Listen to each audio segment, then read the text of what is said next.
just me off to see these lovely, beautiful neighborhoods be abandoned. Blight, trash, tires, eyesores plaguing far too many neighborhoods in Memphis. You've told us time and time again you want it cleaned up. And tonight the WREG investigators find out about new initiatives underway to put a stop to it. And those initiatives include cash rewards. Our chief investigator, Jessica Gertler, explains why the goal is also to reduce crime.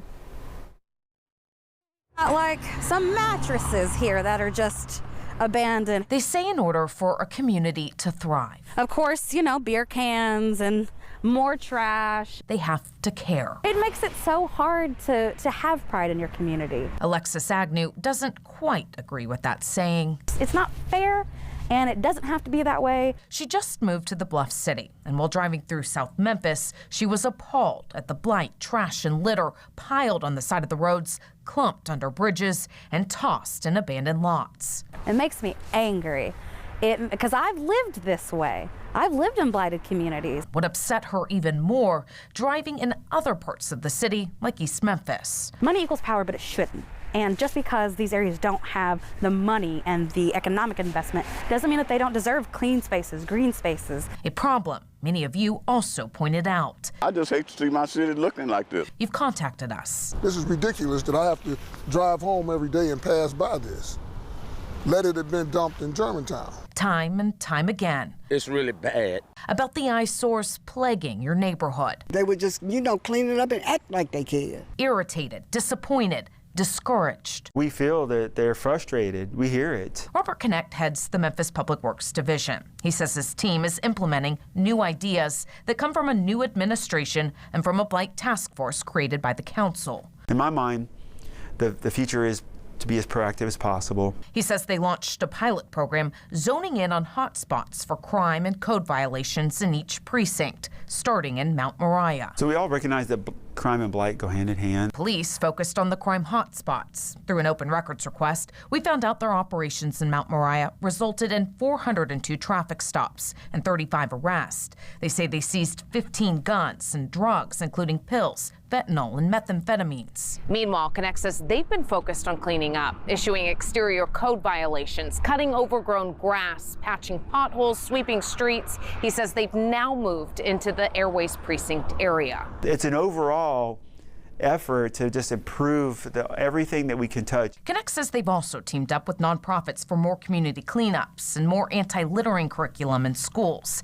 And he says they're still operating covert cameras that have helped them catch people illegally dumping. He admits, though, they need more help from the public. If the public can help us and we can reward that, just like they do with other crime, then that's a great tool. About 2.5 months ago, Robert Connect called me. David Brown is the executive director of Crime Stoppers. And I said, well, we got to sit down and talk. About 1.5 years ago, the state law changed, increasing penalties to a felony when caught illegally dumping larger amounts, like 8 or more tires. Since Crime Stoppers only works with felony cases, Brown says they were able to participate in a new illegal dumping reward program. It could launch as soon as July. The city of Memphis needs to have less blight and a lot less of the criminal dumping that's going on right now. And it's going on all over the city.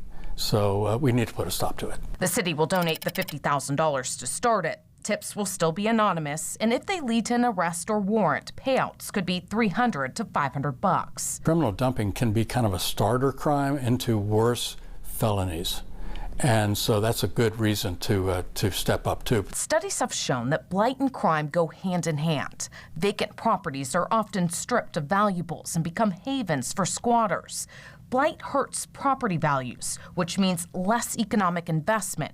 Hope and pride is lost. A study conducted in Philadelphia showed after cleaning up hundreds of vacant lots, crime and gun assaults decreased. We want them to say we're trying new things. We're tackling crime and blight comprehensively, which is new. New ideas to tackle a problem that continues to hurt neighborhoods that want and deserve more. It's this vicious cycle, and it sounds so silly. Like trash is the cause of this? Yes! Trash is the start of it. Agnew realizes she's new to the city new to this fight. You get it cleaned up, people have pride in their communities. When they have pride in their communities, they want to continue, keeping that good cycle going. As the saying goes, in order for a community to thrive, they have to care. Agnew wants to add to that. She says caring must come with action. I would love if the community came together and said, Memphis, this is not acceptable and Memphians deserve better. Jessica Gertler, WREG News Channel 3. They deserve a cleaner Memphis, that's right. The city says it's critical that you help report what you see. Head to WREG.com. We've listed all the numbers you can call to report the blight or litter you're seeing in your neighborhood. All right, Luke.